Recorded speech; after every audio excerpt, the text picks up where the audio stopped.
우리 경제를 살려내기 위해서는 어떻게 해야 할까? 의사는 환자를 치료하기 위해서 질병의 원인이 어디에 있는지부터 먼저 진찰을 해낸다. 질병의 원인에 처방을 해야 근본적으로 치료할 수 있기 때문이다. 경제도 마찬가지다. 경제난의 근본 원인에 처방을 해야 비로소 경제를 살려낼 수가 있다. 도대체 우리 경제는 왜 심각한 경제난에 시달리고 있을까? 당연히 경제정책이 실패했기 때문이다. 그럼 구체적으로 어떤 경제정책이 경제난을 초래했을까? 이것을 파악하기 위해서는 시간을 많이 거슬러 올라가야 한다. 우리 경제가 후퇴를 시작한 것은 이미 오래전의 일이기 때문이다. 1998년 외환위기를 극복한 이후 4년 동안의 연평균 성장률은 무려 8%였다. 하지만 노무현 정권이 들어선 직후 2003년에는 성장률이 3.1%였다. 직전 연도 7.7%에서 무려 4% 이상 떨어진 것이다. 노무현 정권 5년 동안의 연평균 성장률도 4.7%에 불과했다. 현재의 경제난이 초래된 근본 원인은 여기에 있었던 것이다. 불행하게도 우리 경제의 후퇴는 여기에서 그치지 않았다.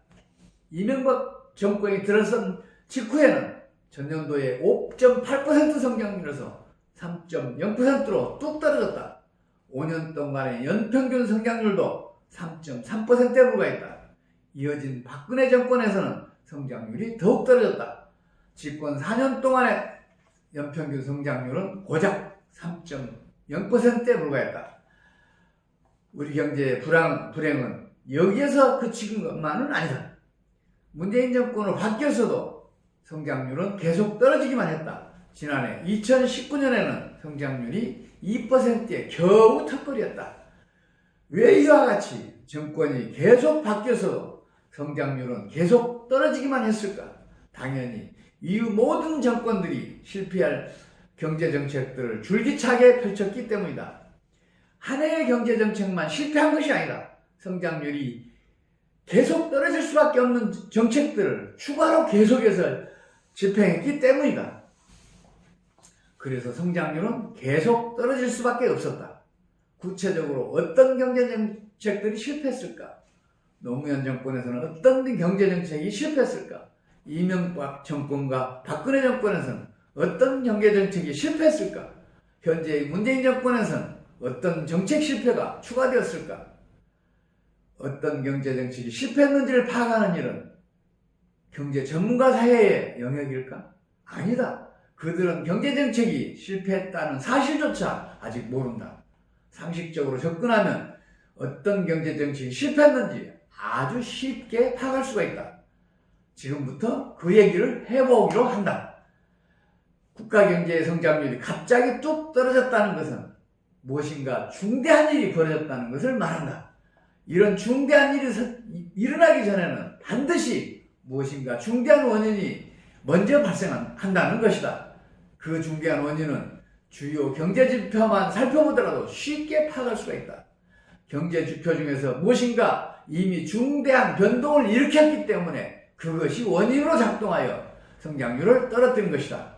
중대한 원인을 보인 경제지표가 경제난의 원인으로 작동한 것이다.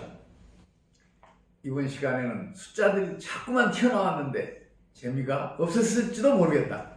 그러나 숫자를 외면하면 경제정책이 어떻게 실패했는지, 어떤 경제정책이 실패했는지 이걸 알 수가 없다. 숫자를 외면하는 것은 국가 경제 상황을 외면하는 것이나 마찬가지다.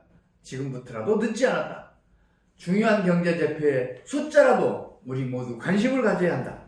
경제정책이 실패했는지 성공했는지를 알기 위해서는 숫자에 의존하지 않을 수 없다.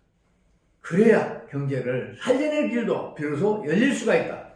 다음 시간에는 노무현 정권 이래 각 정권이 어떤 경제정책을 펼쳐서 실패했는지 하나하나 구체적으로 살펴볼 것이다. 그러면 우리 경제를 살려낸 필요 조건 중 하나가 충족될 것이다.